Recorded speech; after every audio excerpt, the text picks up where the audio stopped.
Okay, it is the weekend and I am back in the garage. I have my son with me to kind of be the cameraman here. So today is December 7th, which is Pearl Harbor Day. I was I wanted to join the army when I was 17, and so I was running and trying to get ready for basic training. I'd like run 5 kilometers every night. That's like about, I think, 3 miles or something. And one of the nights I was running, I dislocated my knee, and then I couldn't walk. I had to have this big leg brace on. Had to hobble around on crutches for a couple months, and that was kind of the end of my army plans. But that night that I did that happened to be December 7th, 2001, and yeah, so it's kind of interesting. There's something that this bike has in common with December 7th, kind of directly, almost sort of, maybe. It's, I don't think anyone's come out and said it, but some trivia that my dad told me a couple years ago is so back in the early 80s, Harley Davidson, when they, the buyout, in the early 80s, when a bunch of the executives and guys like that and investors and I think Willie G. Davidson, they bought the company back from AMF because AMF had basically just like done such a poor job that half of their bikes they were building were defective right off the line. They'd leak oil profusely. They had other mechanical issues that just weren't checked and weren't figured out and fixed and whatever. So by the early 80s, all these investors and executives and guys like that bought the company back, and kind of they kind of engineered the Evolution engine, this engine here, because AMF had just run the shovel head engine forever. I'm not sure if AMF had designed the Evolution and maybe just hadn't finished or produced it yet, but one of the other things they did is the soft tail frame. And so this guy in the late 70s, early 80s built the first soft tail design similar to this. I think he sold the frames himself for a while. The fender struts were like these big half moon shaped things on them. But he came up with the shock design, putting reverse pull style shocks down here and the hardtail looking shaped swing arm back here. And Harley Davidson, I think, made some kind of deal with them as far as I remember.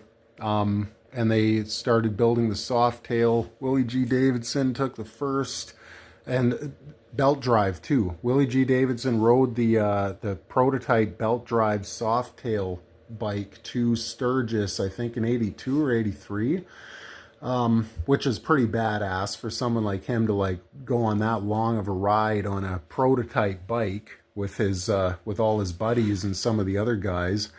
But anyway, long story short, or longer maybe, in 83, I think in April 83, Harley Davidson was petitioning the Reagan administration to put a bunch of tariffs on import bikes over, I think, over 1,000 cc or over 750 cc, because Harley Davidson's reputation that AMF had run into the ground, they were just getting destroyed by the import bikes that were, you buy one, you fire it up, and you never have to think about anything but oil changes basically and maintenance, and you just ride it for thousands of miles like that. Whereas, like I said, Harley Davidson's, half of them were defective and had to be sent right back to be fixed. So their sales were like in the toilet basically. And so in 83, Reagan signed these tariffs in that would kind of were applied to import bikes over a certain engine size so that Harley Davidson could make their sales back.